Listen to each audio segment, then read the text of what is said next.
Hello friends आज मी इथे अगदी अचूक प्रमाणासोबत इडलीचं पीठ बनवणार आहे आणि इडल्या मला उद्या सकाळी नाश्त्याला बनवायच्या आहे. तर आज दुपारी 2च्या दरम्यान मी इथे डाळ आणि तांदूळ भिजत ठेवत आहे.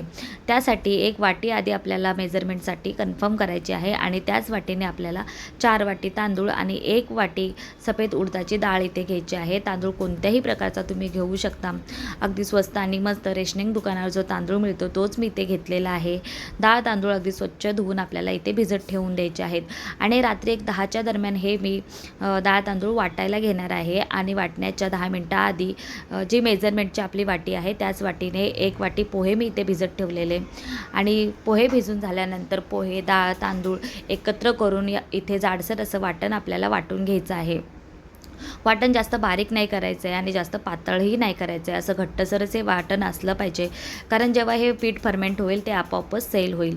वाटून झालेलं आपल्याला अगदी व्यवस्थित झाकून ठेवून द्यायचं आहे आणि जेव्हा सकाळी तुम्ही उठून बघणार आहात अगदी परफेक्ट फर्मेंट झालेलं इडलीचं पीठ तुम्हाला मिळेल. यात आपल्याला फक्त मीठ टाकायचं आहे, सोडा इनो वगैरे असं काहीच टाकायची गरज नाही आणि इडली बनवून घ्यायची आहेत. जर व्हिडिओ आवडला असेल तर व्हिडिओला लाईक करा, चॅनलला सबस्क्राईब करा.